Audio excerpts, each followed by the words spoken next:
Good morning everyone. Welcome to our channel RDS Group of School. Students, मैंने आपको chapter 9 का question answer कल की वीडियो में कराया था और चैप्टर 9 का hard word, word meaning, activity, ये सारी चीज़ें कंप्लीट करा दी थी। आज की वीडियो में हम आपको इस चैप्टर की एक्सरसाइज कराएंगे। स्टूडेंट्स, आपकी बुक में चैप्टर्स की एक्सरसाइज नहीं है, इसलिए हम आपको नोटबुक में इस चैप्टर की एक्सरसाइज कराते हैं और जो भी एक्सरसाइज आपकी दी हुई हैं बुक में वो हम आपको बुक में ही कराते हैं। तो आई होप आप समझ गए होंगे। आज की वीडियो में हम आपको सबसे पहले थोड़ी सी बुक में एक्सरसाइज है वो बताएंगे, उसके बाद में आपको नोटबुक में कैसे करना है वो भी बताएंगे। तो सबसे पहले आप सभी लोग अपनी बुक ओपन कर लीजिए, page number 71। Open your book, page number 71।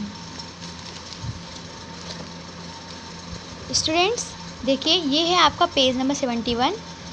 इसमें देखिए क्या लिखना है। थोड़ा घबराते भी थे हम उससे, क्योंकि समझ नहीं आता घबराहटों को। रतन क्या सोचकर घबराता होगा।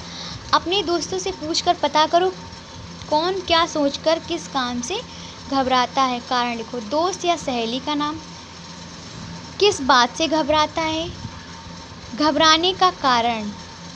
तो स्टूडेंट्स, ये आप अपने मन से भी लिख सकते हैं, अपने किसी फ्रेंड के बारे में भी लिख सकते हैं। तो यहाँ पर मैंने नाम के नीचे लिखा है सोहन। घबराता किससे? रात के अंधेरे से। घबराता किससे? रात के अंधेरे से। घबराने का कारण डर, भय कॉमा डर। Got it everyone? सोहन रात के अंधेरे से, भय कॉमा डर। ये जो है इसमें पूछ रहा है कि आपका दोस्त जो है किस चीज़ से घबराता है और क्यों घबराता है, वो आपको फिल करना है। Got it everyone? अब देखिए, आपको एक भाषा के रंग करके एक सारणी दी गई है, उसको आपको फिल करना है। तो देखिए, गाड़ी खिलौना है टूटने के कारण, नतीजा चल नहीं पाती। यानी कोई भी चीज़ होती है, जैसे खिलौना है, खिलौना क्या है यहाँ पर? गाड़ी। पहिया निकल जाने पर, जब कोई गाड़ी होती है खिलौने वाली और वो टूट जाती है, यानी उसका पहिया निकल जाता है, तो फिर क्या होता है? वो चल नहीं पाती है। ठीक है। इसी तरह देखिए, गुड़िया, गेंद, जोकर, ये तीन दिए हैं। गुड़िया की सीटी निकल जाने पर बज नहीं पाती है। बज नहीं पाती है। जैसे मान लीजिए आपके पास डॉल है और उसमें मान लीजिए सेल पड़ते हैं और वो डांस करती है, तो अगर उस डॉल के सेल निकाल दिया जाए तो क्या वो डांस करेगी? नहीं करेगी ना। तो उसी तरह गुड़िया की सीटी निकल जाए, वो बज नहीं पाती है। गेंद हवा निकल जाने पर, गेंद की हवा जब निकल जाती तो क्या होता है? उछल नहीं पाती है। गेंद क्या होती है? उछल नहीं पाती है। जोकर चाबी निकल जाने पर चल नहीं पाता है। जोकर जो होता है उसकी अगर चाबी खो जाती है, निकल जाती है, तो क्या वो चल पाता है? नहीं। स्टूडेंट, इसी तरीके से देखिए, बेबस शब्द में बे और बस जोड़कर बना है। अब बिना, यहाँ बे का अर्थ बिना है, नीचे दिए गए शब्दों को बे छिपा है। इस सूची में तुम कितने शब्द जोड़ सकती हो? अब देखिए, बेजान, बेचैन, बेसहारा, बेहिसाब।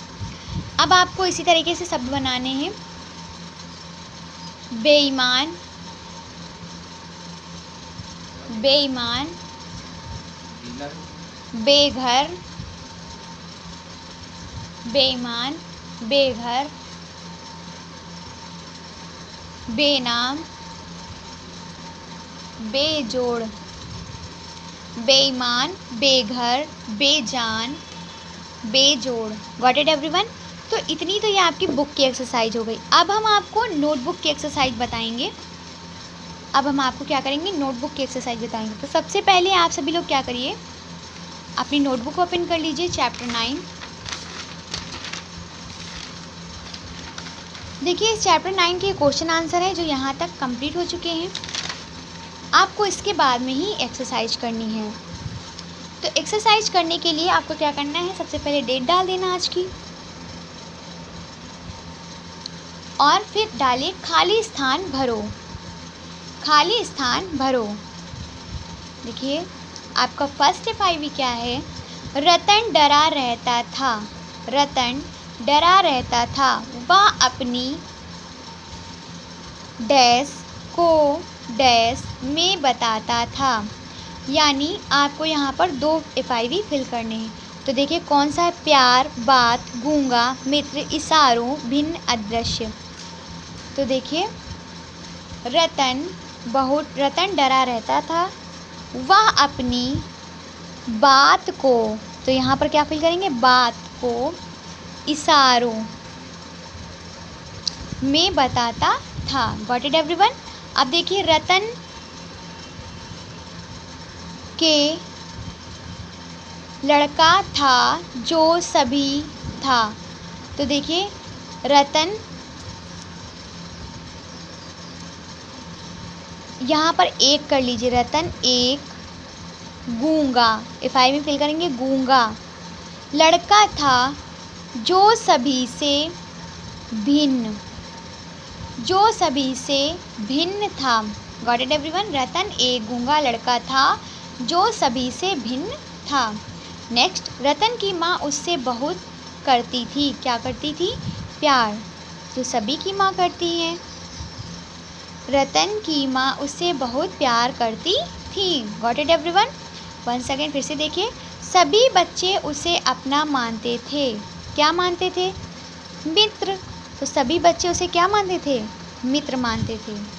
देखिए नेक्स्ट, रतन का घर सभी को लगता था। कैसा लगता था, अदृश्य, जो ना दिखने वाला था। सभी को कैसा लगता था, अदृश्य लगता था। अब देखिए स्टूडेंट्स, इतने मैचिंग वर्ड कंप्लीट होने के बाद में आपको क्या करना है, FI कंप्लीट होने के बाद आपको मैचिंग वर्ड करना है। तो आप हेडिंग डालिए मैचिंग वर्ड, यानी मिलान करो। वन साइड हम बोल रहे हैं, सेकंड साइड बाद में बोलेंगे। फिर देखिए रतन, माँ, दोस्त, घर। अब दूसरी साइड देखिए, बेबस, गूंगा, अदृश्य, खेल। देखिए रतन गूंगा, रतन गूंगा, माँ बेबस, माँ बेबस, दोस्त खेल, दोस्त खेल, घर अदृश्य, घर अदृश्य। इतना करने के बाद में आपको क्या करना है, ट्रू फॉल्स करने हैं। क्या करना है, ट्रू फॉल्स करने हैं। तो ट्रू फॉल्स जब आपके मैचिंग वर्ड कंप्लीट हो जाए उसके बाद ट्रू फॉल्स करने हैं। तो पहले देखिए सही गलत का चिन्ह लगाइए, सही गलत का चिन्ह लगाइए, सही गलत का चिन्ह लगाइए। तो सबसे पहले हम आपको ट्रू फॉल्स बोल देंगे, उसके बाद में हम आपको टिक बताएंगे। ठीक है, गॉट इट एवरीवन। तो सबसे पहले देखिए आपका फर्स्ट ट्रू फॉल्स क्या है, रतन अदृश्य लड़का था, रतन अदृश्य लड़का था। सेकंड क्या है, रतन गूंगा था, रतन गूंगा था। नेक्स्ट है, रतन की माँ उसे देखकर खुश रहती थी, रतन की माँ उसे देखकर खुश रहती थी। रतन रोता रहता था, रतन रोता रहता था। रतन सभी बच्चों के साथ खेलता था, रतन सभी बच्चों के साथ खेलता था। अब स्टूडेंट्स ये आपके ट्रू फॉल्स, अब इसमें आपको टिक करना है। तो रतन अदृश्य लड़का था, रॉन्ग यानी गलत, फाल्स होगा। क्यों, क्योंकि वह तो दिखता था, बच्चों को लगता था उसका घर नहीं दिख रहा है, वो उसका घर अदृश्य है। रतन गूंगा था, ट्रू, सही बात है। क्यों, क्योंकि रतन सच में ही गूंगा था। रतन की माँ उसे देखकर खुश रहती थी, फाल्स। क्यों, क्योंकि रतन की माँ उसे देखकर उदास रहती थी, क्योंकि वह अन्य बच्चों की तरीके से बोल नहीं सकता था, वह अपनी बातों को लोगों को ठीक से बोलकर समझा नहीं सकता था, क्योंकि वह गूंगा था। तो इसलिए उसकी माँ कैसी रहती थी, उदास रहती थी। तो इसमें दिया रतन की माँ उसे देखकर खुश रहती थी, तो गलत होगा।